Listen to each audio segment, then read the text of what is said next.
There are a few stories related to Minnesota. One involves a bust. Another involves the wrongful firing of a construction worker who failed a drug test after using his prescribed medicine in off hours.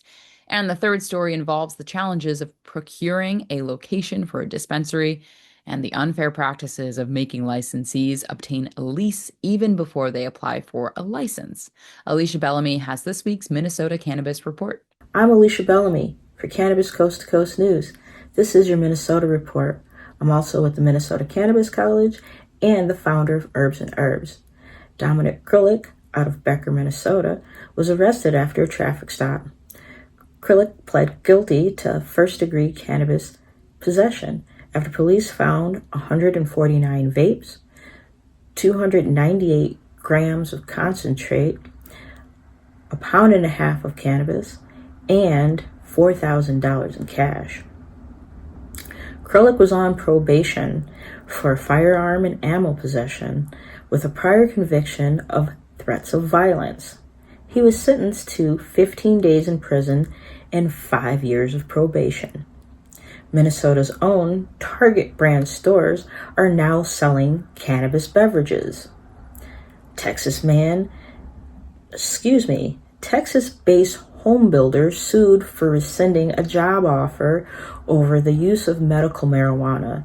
The Minnesota man applied, interviewed, and was offered the position of sales. The Texas-based company rescinded the offer after the pre-employment drug test showed the presence of THC. Minnesota law allows both medical and recreational use during non-work hours. Most employers are barred from testing cannabis, say the Minnesota lawyer defending the plaintiff. I'm Alysha Bellamy for Cannabis Coast to Coast News. This is your Minnesota Report. In Illinois, September was a bad month in cannabis sales. In fact, with only $154 million in sales, it was the second worst month this year. Mark Allen, the Chicago clone guy, sees declining revenue, but that's not stopping his passion for launching his clone farm. Here's Mark's Illinois report for the week.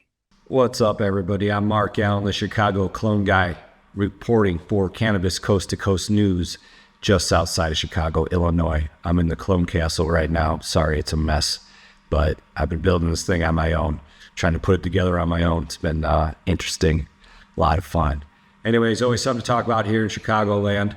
The Cannabis Research Institute kicked off its its second annual public research series. Long story short, they're letting the public come in and talk to them and have comment and voice their concerns, because the goal of the Cannabis Research Institute is to make cannabis research transparent, accessible, and collaborative, which is exactly what the government does all the time. But it is pretty cool. It seemed like a good meeting. Interested in hearing more about it. More news about the Illinois Department of Agriculture is actually going to also do something similar. They're going to be hosting public hearings for rule changes to the cannabis law.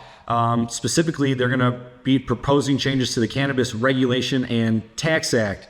I don't know what that means yet. I want to find out the details, but to me, it kind of sounds like money. It's about money, but that's okay. They're actually, you can register online. You can speak to them through like a webinar, or you can go in person in Springfield. It's coming up actually pretty soon. So I'll report on that after it happens, but that's pretty cool. So the person leading that presentation is actually a neurologist that is an expert in cannabis research in neurology with his patients and whatnot. So that actually is pretty interesting. I'm looking forward to learning more about that. But that sums up the news for Chicagoland, Illinois. I'm Mark Allen, the Chicago clone guy, reporting for Cannabis Coast to Coast News. And finally tonight, even though Halloween is still 11 days away, we want to share with you some tips from Dr. Benjamin Caplan from Massachusetts. He gives parents some tips for making sure your Halloween experience with your trick-or-treaters is safe, and it's all about preparation and education. Make sure you store any edibles like medicine in a locked medicine cabinet or other child-safe storage container. Most cannabis products have THC warnings on them, so inspect the candy before you let your child have their treats. Separate your own stash of edibles from any candy. So there is no mix up when you talk to your kids about the potential for bad adult tricks. Talk calmly to your children with soothing tones, not panic. Don't scare them. There is plenty of that everywhere, but most is in good fun. Enjoy the holiday and be safe. That's this week's Cannabis Coast to Coast News. I'm Alaina Pinto. Remember, it's a whole new world of weed out there. Consume it responsibly, and we'll see you next week.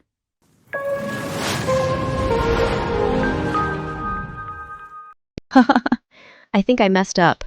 Did you know there's a place that covers all the cannabis news you need?